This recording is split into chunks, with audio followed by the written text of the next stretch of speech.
Hello friends, welcome to home food zone. இன்றைக்கி இந்த வீடியோவில் நல்ல சூப்பரான காரசாரமான ஒரு சைட் டிஷ். சப்பாத்தி, இட்லி, தோசைக்கெலாம் ரொம்ப நல்லாயிருக்கும். சாதத்துக்கும் ரொம்ப நல்ல காம்பினேஷனாக இருக்கும்.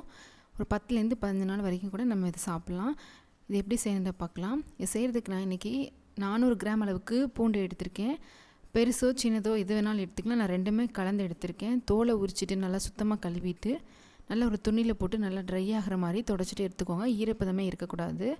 இது கூட சேர்க்கறதுக்காக ஒரு 50 கிராம் அளவுக்கு புளி எடுத்துக்கோங்க. இதில் 1/2 கப் அளவு நல்ல சூடான தண்ணி ஊற்றி ஊற வச்சு எடுத்துக்கோங்க. இப்போ நம்ம முதல்ல உரிச்சு எடுத்த பூண்டை எண்ணெயில் போட்டு பொரிச்சு எடுக்கணும். பொரிக்கிறதுக்கு தேவையான அளவு எண்ணெய் சூடு பண்ணிக்கோங்க. எண்ணெய் நல்லா சூடானதுக்கப்புறமா பூண்டு உள்ளே சேர்த்து நம்ம பொரிச்சு எடுத்துக்கலாம். கொஞ்சம் எண்ணெய் ஊற்றி நீங்கள் 2-3 பேட்சாக பொரிக்கிறதா இருந்தாலும் பொரிக்கலாம். அப்படி இல்லை கொஞ்சம் எண்ணெய் ஜாஸ்தி விட்டு இந்த மாதிரி மொத்தமாக போட்டு பொரிச்சு எடுக்கிறதா இருந்தாலும் எடுக்கலாம். உங்களோட விருப்பம் தான். ஆனால் இந்த எண்ணெய் வீணாக போகணும்னு நினைக்க வேண்டாம். இதை நம்ம எந்த குழம்பு செஞ்சாலும் அதில் சேர்த்துக்கிட்டோன்னா ரொம்ப நல்லாயிருக்கும். அதனால் பூண்டு பொரிச்சிட்டு இந்த எண்ணெய் நம்ம அப்படியே எடுத்து வச்சுக்கலாம். பூண்டு நல்லா செவந்து வர வரைக்கும் லோ ஃப்ளேமில் வச்சு வறுத்து எடுத்துக்கணும். நல்லா எல்லா பக்கமும் ஒன்று போல் கிளறி விட்டு நல்லா செவந்து வர வரைக்கும் வறுத்து எடுத்துக்கோங்க.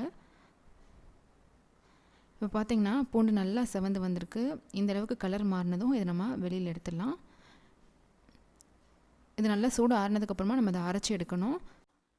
புளி நல்லா ஊறினதும் நல்லா கரைச்சி தோல் விதையெல்லாம் எடுத்துகிட்டு நல்லா பேஸ்ட் மாதிரி கலந்து எடுத்துக்கோங்க.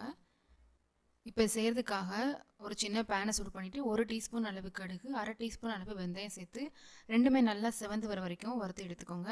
கடுகு நல்லா வெடிக்கணும், வெந்தயம் நல்லா செவந்து வரணும்.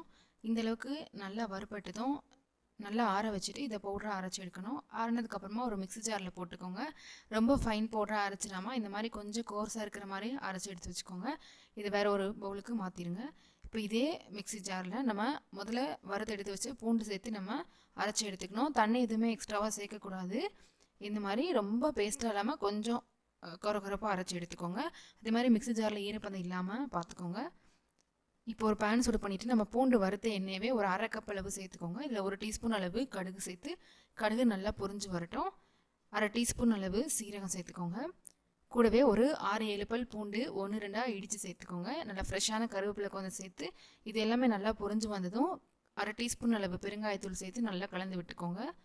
ஃப்ளேவருக்காக ஒரு 3-4 காஞ்ச மிளகாய் சேர்த்து ஒரு தடவை நல்லா கலந்துட்டு நம்ம அரைச்சி எடுத்த பூண்டு இதில் சேர்த்துக்கலாம். நல்லா எண்ணெயோடு சேர்த்து மிக்ஸ் பண்ணி விட்டுக்கோங்க. சிம்மில் வச்சுக்கோங்க. நான் ரொம்ப நேரம் நம்ம வறுக்கணும் தேவையில்லை. ஏற்கனவே நம்ம வறுத்து தான் பேஸ்ட்டாக அரைச்சிருக்கோம். எண்ணெயில் மட்டும் நல்லா மிக்ஸ் ஆகிற மாதிரி கலந்தால் போதும். இப்போ இது நல்லா கலந்துட்டு இது கூட காரத்துக்காக ஒரு 3-4 டேபிள் ஸ்பூன் வரைக்கும் மிளகாத்தூள் சேர்த்துக்கலாம். காரம் ரொம்ப எடுத்துப்பிங்கன்னா 4 டேபிள் ஸ்பூன் சேர்த்துக்கலாம். நான் 3 டேபிள் ஸ்பூன் அளவு சேர்த்துருக்கேன். உப்பு தேவையான அளவு கூட சேர்த்துக்கோங்க. சேர்த்து நல்லா அந்த மசாலா பச்சை வாசனை போகிற வரைக்கும் சிம்லேயே வச்சு நல்லா கலந்து எடுத்துக்கோங்க. மசாலா நல்லா பூண்டோடு சேர்த்து கலந்துட்டு இதில் நம்ம ஏற்கனவே கரைச்சி எடுத்து வச்சுக்கிற இந்த புளி தண்ணி சேர்த்து நல்லா மிக்ஸ் பண்ணி விட்டுக்கலாம். அடுப்பு நல்லா சிம்மில் வச்சு எண்ணெயெல்லாம் நல்லா பிரிஞ்சு வர வரைக்கும் நம்ம இதை குக் பண்ணி எடுத்துக்கணும். இதை மூடி போட்டு மூடக்கூடாது. அப்படி பண்ணிங்கன்னா வேர்வை தண்ணி வடிஞ்சு உங்களுக்கு ரொம்ப நாள் ஸ்டோர் பண்ண முடியாது. இப்படியே நீங்கள் சிம்லேயே வச்சு நல்லா கொதிக்க வச்சு எடுத்துக்கோங்க. இப்போ பார்த்தீங்கன்னா சைடில் எண்ணெயெல்லாம் நல்லா பிரிஞ்சு வந்திருக்கு. இப்போ ஒரு தடவை நல்லா மிக்ஸ் பண்ணி விட்டுக்கலாம். இது கூட நம்ம அரைச்சி எடுத்து இந்த கடுகு வெந்தய பொடி கடைசியாக சேர்த்து நல்லா கலந்து விட்டுக்கலாம். இந்த பொடி சேர்த்ததும் ரொம்ப நேரம் நம்ம அடுப்பில் வைக்கணும் தேவையில்லை. நல்லா ஒரு தடவை கலந்துட்டு ஸ்டவ் ஆஃப் பண்ணிவிட்டு இறக்கினாலே போதும். ரொம்ப நல்லாயிருக்கும். நல்லா சூப்பரான ஒரு சைட் டிஷ். இட்லி, தோசை, சாதத்துக்குலாம் ரொம்ப நல்லாயிருக்கும். நீங்கள் தோசைக்கு கூட மேலே தடவி நீங்கள் சுடும்போது மசாலா மாதிரி உள்ளே வச்சு செஞ்சிங்கன்னா இன்னும் ரொம்ப நல்லாயிருக்கும். சாதத்துக்கும் ரொம்ப நல்லாயிருக்கும். கண்டிப்பாக இதே மாதிரியே நீங்களும் செஞ்சு பாருங்கள். இந்த ரெசிபி உங்களுக்கு பிடிச்சிருந்ததுன்னா லைக் பண்ணுங்கள், ஷேர் பண்ணுங்கள், கமெண்ட் பண்ணுங்கள். கண்டிப்பாக ஹோம் ஃபுட் ஜோனுக்கு சப்ஸ்கிரைப் பண்ண மறக்காதீங்க.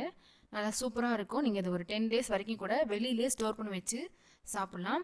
நாளைக்கு இதே மாதிரி ஒரு நல்ல ரெசிபியோட உங்களை மீட் பண்ணுறேன். அது வரைக்கும் பாய்.